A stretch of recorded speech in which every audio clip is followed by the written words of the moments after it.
Hello friends, welcome to radiant competition classes. और आज हम लोग देखेंगे एसएससी सीजीएल और 67वीं बीपीएससी री एग्जाम का जो सेट हम लोग बना रहे थे, सेट देख रहे थे।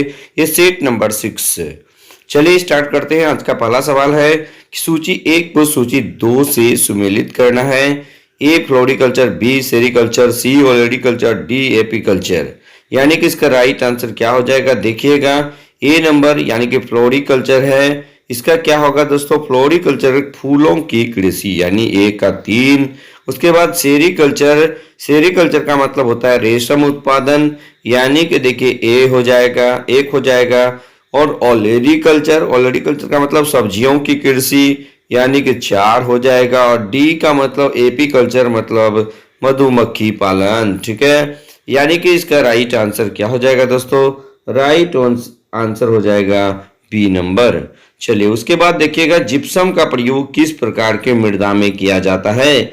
जिप्सम का प्रयोग जो है, ये राइट आंसर क्या हो जाएगा, क्षारीय मृदा में किया जाता है। जिप्सम का प्रयोग जो है किस प्रकार के मृदा में किया जाता है, राइट आंसर होगा क्षारीय मृदा में किया जाता है। उसके बाद देखिएगा, पृथ्वी के गुरुत्वाकर्षण का कितना भाग चंद्रमा के गुरुत्वाकर्षण के सबसे नजदीक है। तो इसका राइट आंसर क्या हो जाएगा, इसका राइट आंसर हो जाएगा 3 नंबर का सी, यानी कि देखिए 1/6, ठीक है। उसके बाद देखिएगा, मानव निर्मित उपग्रह, प्रथम उपग्रह जो कक्षा में भेजा गया था, मानव निर्मित प्रथम उपग्रह जो कक्षा में भेजा गया था, राइट आंसर हो जाएगा 4 नंबर का बी नंबर, यानी स्पुतनिक 1। उसके बाद पृथ्वी की धुरी है झुकी हुई, ऊर्ध्वाधर, क्षैतिज और वक्रीय, तो राइट आंसर हो जाएगा झुकी हुई, यानी 5 नंबर का ए नंबर होगा। चलिए उसके बाद देखते हैं हम लोग छठा नंबर का सवाल। छठा नंबर कह रहा है, क्या निम्नलिखित में से कौन सा कथन एकमात्र सही है। यानी कि छठा नंबर में कौन सा कथन सही है ये चुनना है। पौधे अपनी पत्तियों में भोजन मंड संग्रहित करते हैं। पौधे अपनी पत्तियों पर प्रकाश पड़े बिना भोजन बना सकते हैं। पौधे अपने जड़ों द्वारा मिट्टी से भोजन अवशोषित करते हैं। और डी है, वर्षा के जल से आवश्यक खनिज पत्तियों द्वारा अवशोषित किए जाते हैं। तो इसका राइट आंसर क्या हो जाएगा, सी नंबर होगा। यानी कि देखिएगा, पौधे अपनी जड़ों द्वारा मिट्टी से भोजन अवशोषित करते हैं। चलिए एकमात्र सही कथन है, ठीक है। नेक्स्ट देखिएगा 7 नंबर का सवाल।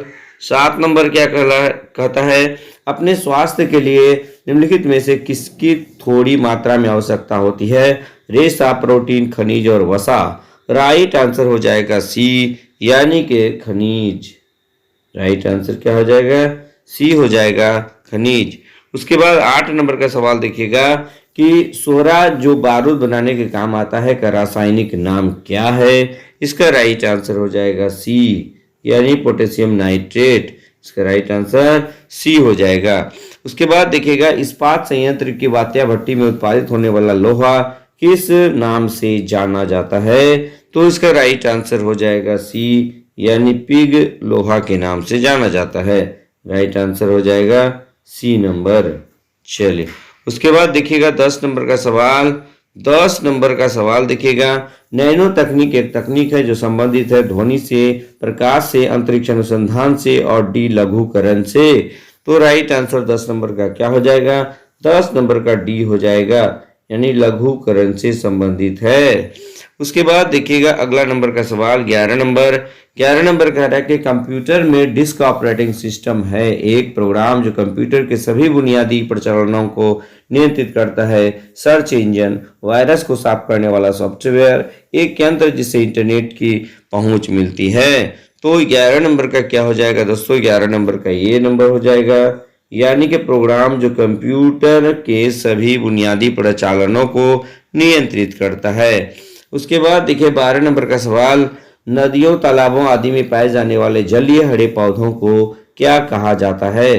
तो राइट आंसर हो जाएगा शैवाल कहा जाता है। उसके बाद मृग तृष्णा बनने का कारण पूर्ण आंतरिक परावर्तन होता है। राइट आंसर हो जाएगा ए नंबर, यानी राइट आंसर क्या हो जाएगा, ए नंबर होगा दोस्तों,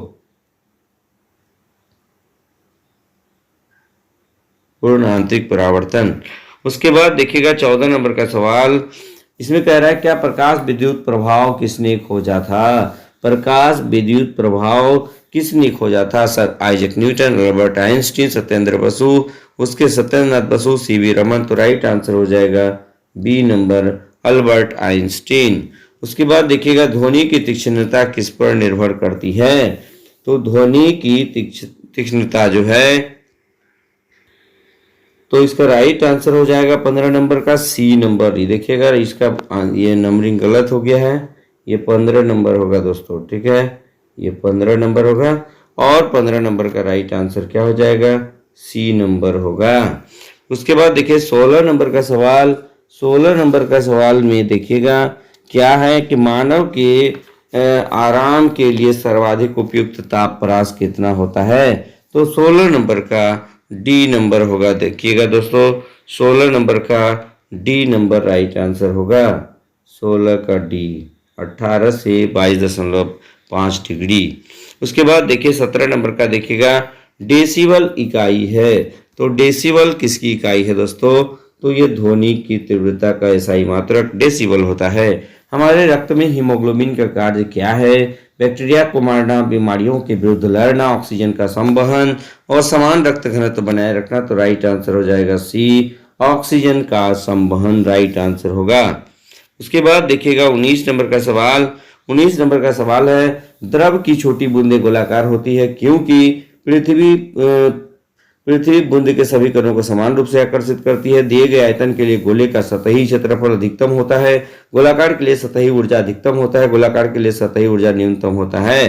तो इसका राइट आंसर क्या होगा? 19 नंबर का डी नंबर हो जाएगा, यानी कि गोलाकार के लिए सतही ऊर्जा न्यूनतम होती है। उसके बाद प्राथमिक रंग कौन कौन सा है?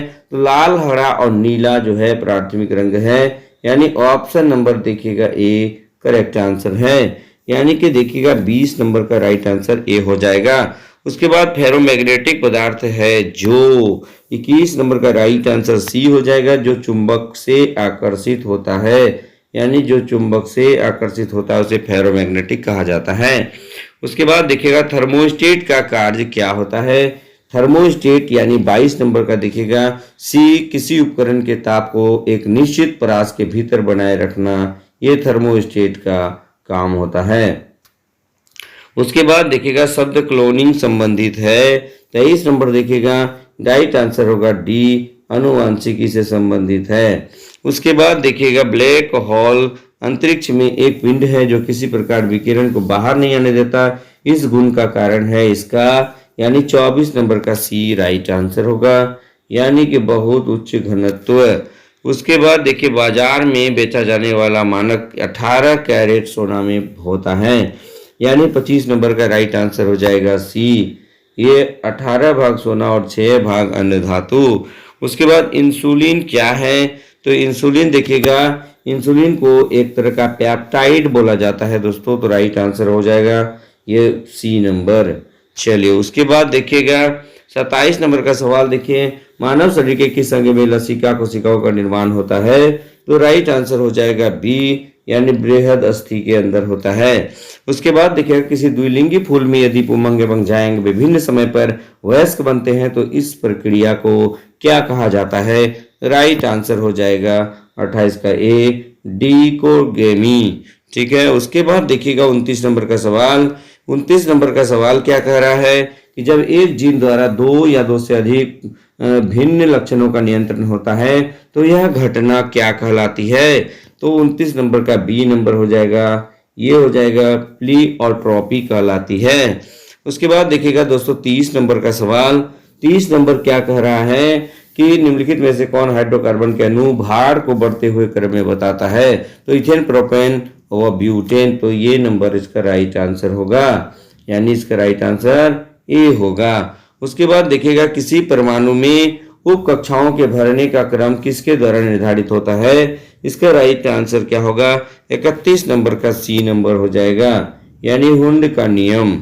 उसके बाद देखिएगा दवाओं की बोतल में अक्सर सिलिका जेल का एक छोटा सा पाउच डाला जाता है, क्योंकि 32 नंबर का सी आंसर होगा, क्योंकि ये नमी को क्या करता है? अवशोषण करता है।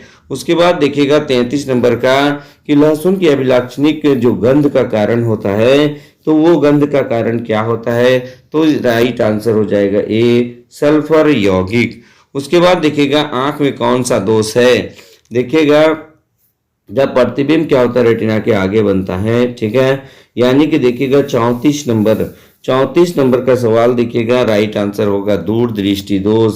देखिएगा 34 नंबर, इसका एक्सप्लेनेशन भी एक बार देख लीजिएगा दोस्तों। दीर्घ दृष्टि दोष में दूर की वस्तु स्पष्ट दिखाई पड़ता है किंतु निकट की वस्तु स्पष्ट दिखाई नहीं पड़ता है। दीर्घ दृष्टि दोष में गोलक की लंबाई घट जाती है तथा फोकस दूरी बढ़ जाती है। और दूर दृष्टि दोष के उपचार के लिए उत्तल लेंस के चश्मे का प्रयोग किया जाता है। निकट दृष्टि दोष में निकट की वस्तु स्पष्ट दिखाई देती है परंतु दूर की वस्तु स्पष्ट दिखाई नहीं देती है। चलिए उसके बाद देखिएगा 35 नंबर का सवाल, कौन सा ग्रह पश्चिम से पूर्व की ओर घूमता है? तो राइट आंसर देखिएगा दोस्तों 35 नंबर का डी नंबर हो जाएगा, ठीक है, यानी पृथ्वी। कौन पश्चिम से पूर्व की ओर? तो पृथ्वी घूमता है। उसके बाद देखिएगा सूखे सेल में एनोड का कार्य कौन करता है? तो राइट आंसर क्या हो जाएगा? कार्बन। कौन करता है? कार्बन करता है। उसके बाद देखिए आलू भूमिगत अपरिवर्तित तना है जिसे कहा जाता है। आलू को क्या कहा जाता है दोस्तों? प्रकंद कहा जाता है। याद रखिएगा इसको क्या कहा जाता है? प्रकंद कहा जाता है।